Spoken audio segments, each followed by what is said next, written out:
Bom dia pessoal. Não sei se vocês viram as notícias recentes de que o Milton Nascimento foi diagnosticado com um quadro que a gente chama de demência por corpus de Levy. Bom, ele não é o primeiro famoso que teve esse diagnóstico recentemente. Não sei se vocês vão lembrar do Robin Williams. Na época, ele teve uma morte por um suicídio que foi muito falada, e aí começaram a falar sobre o que estava acontecendo com ele anteriormente. Que ele estava tendo bastante confusão, bastante delírio, bastante paranoia, um quadro depressivo grave, e quando foram fazer a necropsia, descobriram esses corpos de Levy lá no cérebro dele. E aí foi falado muito sobre a doença. Bom, o que é, né, a demência por corpus de Levy? Ela é um tipo de um quadro demencial.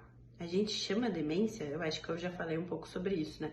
Mas a gente chama de demência qualquer síndrome clínica que gere uma alteração na cognição associada a uma perda da capacidade da pessoa de funcionar, ou no seu dia a dia, enfim, na rotina de casa ou fora de casa.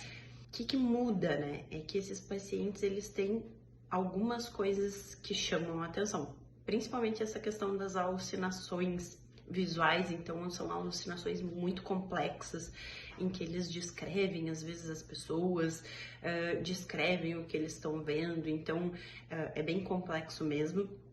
Eles também têm sintomas no exame, vocês vão ver sintomas de parkinsonismo. O que significa isso? O paciente vai estar mais lento, ele vai estar mais rígido, talvez tenha um pouquinho de tremor.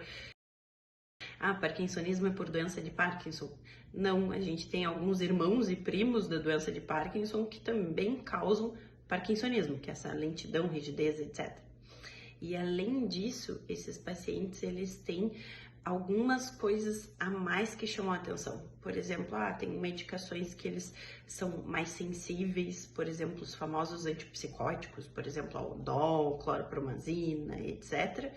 E eles têm uma coisa que a gente chama de flutuação cognitiva, que é, tá super bem de manhã, aí de tarde fica sonolento, não acorda, ninguém consegue mexer nele, aí no meio da noite tá agitado. Então, isso é a flutuação ao longo do dia. São quadros menos comuns, mas que precisam ser avaliados por um neurologista até para a gente ter o diagnóstico e o tratamento adequados. E aí, aprenderam um pouquinho?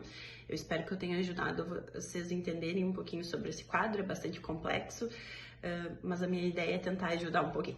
Até mais!